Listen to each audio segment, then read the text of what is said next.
क्या आतंकवादी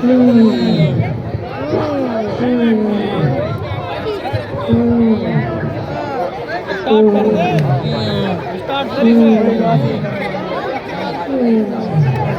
और आगे।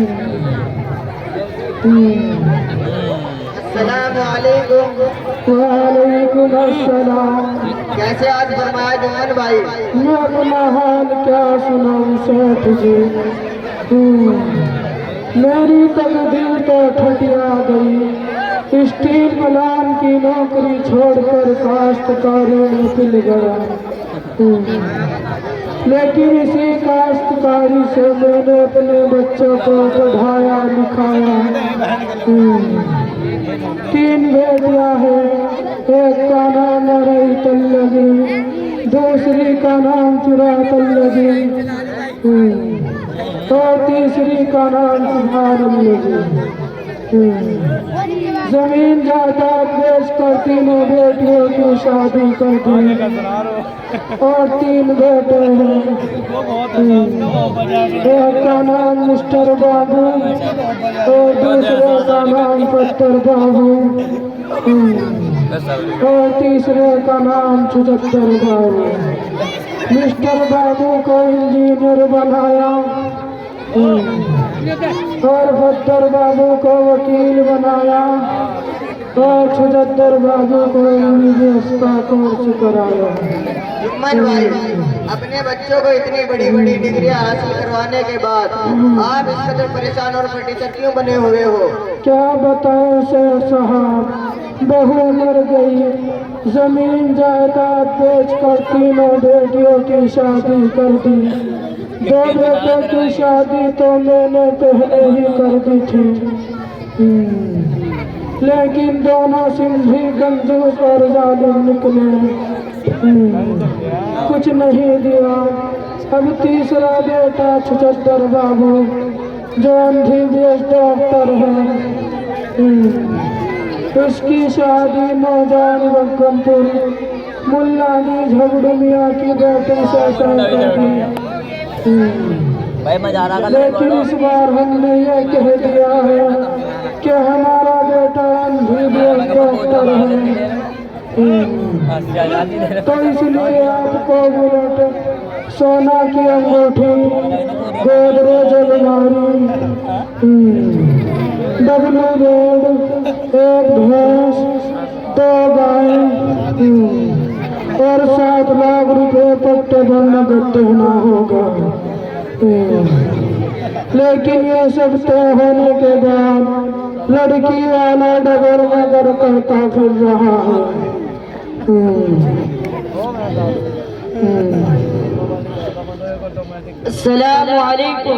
वालेकुम अस्सलाम। आइए मौलवी साहब तशरीफ लाइए। कहिए सेठ मुकद्दर खान साहब, मिजाज शरीफ बखैर तो है? जुम्मन चिचा से महवे गुफ्तगू है, कोई खास बात है क्या? खास बात क्या होगी मौलवी साहब, बस यही एक जमाने के बाद जुम्मन भाई से मुलाकात हुई और इनकी एक हस्ताहाली को देखकर मुझे बड़ा सदमा हो रहा है। तो यही इनसे मालूम कर रहा हूँ कि आप इस कदर परेशान और टीचर क्यों बने हुए हो? जुम्मन भाई। जी सेठ साहब। अच्छा, यानी वो टलाने वाली बातें कर रहा है। उसका मोबाइल नंबर तो दीजिए जरा। उसका मोबाइल नंबर तो है लेकिन याद तो नहीं। दादा जान, मुझको याद है उनका नंबर। लीजिए सेठ साहब उनका नंबर। बताइए बेटा। 712 712 9211 9211 420 420।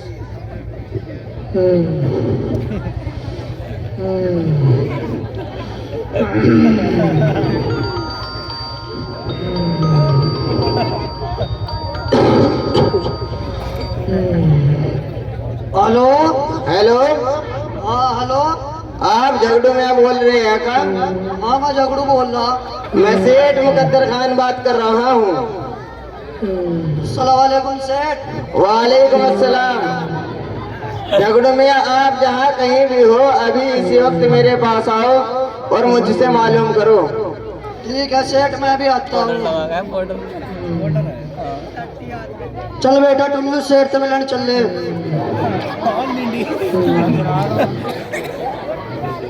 अस्सलामुअलैकुम सेठ। वालेकुम अस्सलाम। कहाँ थे झगड़ू मियाँ? बड़े परेशान नजर आ रहे हो। मैंने सुना कि आपकी लड़की की शादी जुम्मन मियाँ के लड़के से हो रही है। सेठ दरअसल बात यो हो, मेरी लोंडी की शादी जुम्मन भाई के लोंडे से 32 फरवरी सन 61-62 बरोज तावर को होने वाली है।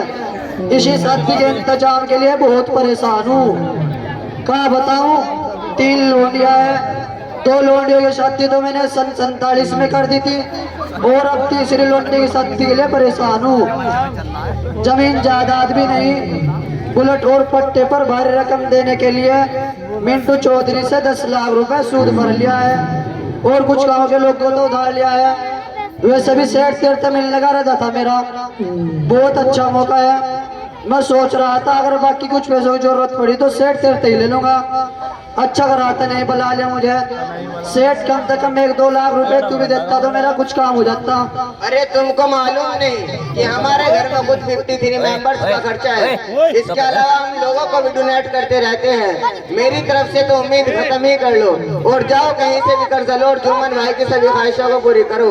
सौदा अच्छा होगा तो पैसे भी अच्छे ही लगेंगे, क्योंकि तुम्हारा होने वाला दामाद MBBS डॉक्टर है। सेठ अगर आप गुस्सा ना हो तो एक बात कहूँ, बड़े के सामने जुबान नहीं खोलनी चाहिए। छोटा मुंह बड़ी बात। ऐसा लगता है तू जुम्मन मियां का प्लॉट बिकवा रहा, कुछ दलाली ली होगी तूने। Shut up! 2 बॉडी का आदमी नहीं, भिखारी कहीं का। मेरे सामने जुबान चलाता है।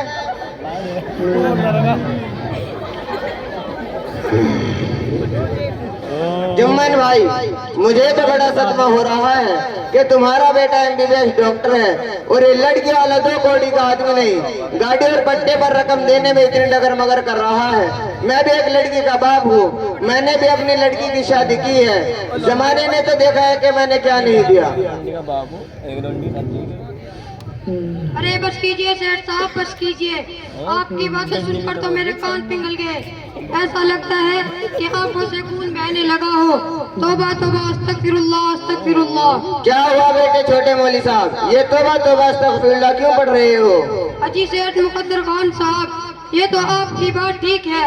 अल्लाह ने आपको नवाज रखा है तो खुशी से अपनी बेटी की शादी में बहुत सामान दिया, लेकिन ये जुम्मन दादा मेरे नाना से गाड़ी और पट्टे पर 7 लाख नकदी रकम का मुतालबा कर रहे हैं। ये तो सरासर हराम है। लड़की वाले पर जुल्म है। लड़की वाले से किसी भी चीज का मुतालबा करना बिल्कुल नाजायज है। Shut up! एक फिरते का है और इतनी लंबी लंबी बातें फेंकता है। सेठ साहब ज्यादा लाल पीले मत हो, पहले जरा मेरी बात सुनो। एक मर्तबा हमारे उस्ताद मोहतरम हजरत मौली साहब क्लास में फरमा रहे थे, लड़के वाला लड़की वाले से किसी भी चीज या रकम का मुतालबा करता है, लड़की वाले पर जुल्म तो करता ही है, लेकिन लड़की वाला भी समझ जाता है कि इतनी शोहरत और नामोरी के लिए इतना फजूल काम करना कि जिसको देखकर गरीब और मिस्कीन अफसोस करते हैं और अपनी गरीबी को कोसते हैं और अल्लाह की नाशुक्री पर आमादा हो जाते हैं।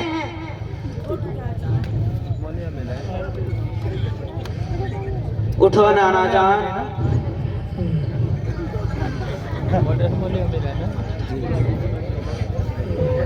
नाना जान, आप तो जानते ही हैं कि दादा जुम्मन मियां तो जाहिल हैं, खेती बाड़ी में लगे रहते हैं, लेकिन सेठ साहब तो पढ़े लिखे हैं और दादा जुम्मन मियां के बेटे भी पढ़े हुए हैं। लेकिन सभी लोगों को पट्टे पर सामान का मुतालबा करना और नकद रकम का मुतालबा करना लड़की वाले को नरक में डालते हैं और ये मालूम नहीं करते कि सही क्या है और गलत क्या है। मैं अभी मौलाना साहब को बुलाकर सही मसला मालूम कर लेता हूँ, क्योंकि हम मुसलमान हैं, अल्लाह और उसके रसूल को मानने वाले आशिक़े रसूल हैं।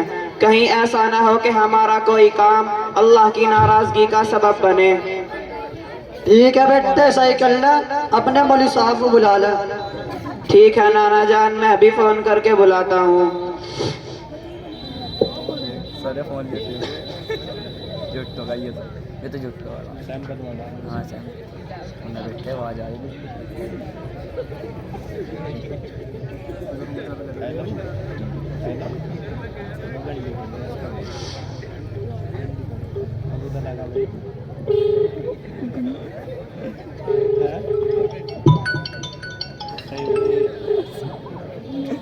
अस्सलाम वालेकुम मौलाना साहब। वालेकुम अस्सलाम व रहमतुल्लाहि व बरकातुहू। मौलाना साहब मैं आपका शागिर्द फुरफुर बोल रहा हूँ। कहो अजीजम फुरफुर क्या हाल है? मौलाना साहब आपसे एक जरूरी मसला मालूम करना है, आप तशरीफ ले आए तो आपकी बड़ी मेहरबानी होगी। ठीक है बेटा, मैं अभी आता हूँ।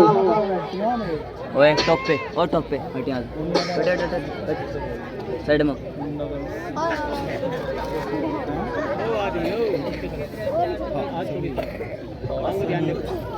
गाड़ी लगा अस्सलामु अलैकुम व रहमतुल्लाहि व बरकातुहू। वालेकुम अस्सलाम व रहमतुल्लाहि व बरकातुहू। कहो अजीजम फुरफुर क्या बात है?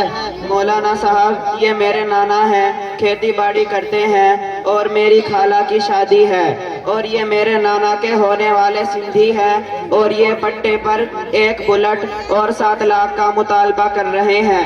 मेरे नाना बेचारे बहुत परेशान हैं, लेकिन मेरा ख्याल ये है कि आजकल तो सभी लोग गाड़ी नकद रकम वगैरह का मुतालबा करते हैं। आप हमें बताइए ये तमाम काम करना कैसा है? हाज़रीन गिरामी, निकाह हुज़ूर पाक सल्लल्लाहु अलैहि वसल्लम और तमाम अंबिया किराम की पाकीज़ा सुन्नत है। निकाह नाम है 2 गवाहों के सामने इजाबो कबूल करने का। ना बारातियों की लंबी कतार, ना पट्टा सलामी, ना उम्दा से उम्दा खाने का नज़्म, ना फजूल खर्ची। हुज़ूर पाक सल्लल्लाहु अलैहि वसल्लम ने इरशाद फरमाया, इन्ना आज़मन निकाह बरकतन व ऐसरुहु मऊनतन, यानी वो निकाह सबसे ज्यादा बाबरकत है जिसमें इखराजात कम से कम हो। जहाँ सवाल है मुरव्वजा सलामी का, जहेज और पट्टे का, तो ये महज एक रस्म है, शरीयत में इसकी कोई हकीकत नहीं। हजरत मौली साहब, आपने तो पट्टा सलामी और दहेज को भी रस्म बता दिया है। खामोश हो जाइए। आप जैसे छछुंदर लोगों ने आम लोगों का दिमाग खराब कर रखा है और पूरे माशरे को तबाह व बर्बाद कर रखा है। ये सरासर आप लोगों की गलत फहमी है। ये तमाम रस्में शादी ब्याह के अंदर जरूरी नहीं है।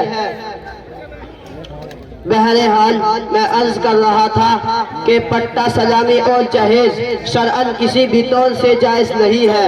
कुतुबे फिका और फतावा से जाहिर है कि लड़के वालों को लड़की वाले से किसी भी चीज का मुतालबा करना जायज नहीं है। शरअन लड़की वाले से किसी भी चीज का मुतालबा करना, चाहे वो घोड़े जोड़े हो या गाड़ी साजो सामान के तौर पर हो, जायज नहीं है। आज हम मदरसा तालीमुल कुरान के इस सालाना जलसे से तमाम मुसलमानों को ये पैगाम देना चाहते हैं कि इन बातों पर अमल करें जो कि हुजूर पाक सल्लल्लाहु अलैहि वसल्लम ने निकाह के मौके पर उम्मत मुस्लिमा को तजवीज़ की है और शादी ब्याह को हर तरफ से सादा रखने के लिए कहा है। इसी पर हम तमाम मुसलमानों को अमल करना चाहिए और नाच गाने और डीजे वगैरह से अपने शादी और निकाह को महफूज रखना चाहिए। माफ कीजिए हजरत मौली साहब, हम इस बुरी लत में फंसे हुए थे, आपने हमारी आंखें खोल दी हैं। तो आज से हम प्रॉमिस करते हैं कि हम दहेज और सूद जैसी लानत को खत्म कर देंगे इंशाअल्लाह। अस्सलामु अलैकुम व रहमतुल्लाहि व बरकातुहू। वालेकुम अस्सलाम।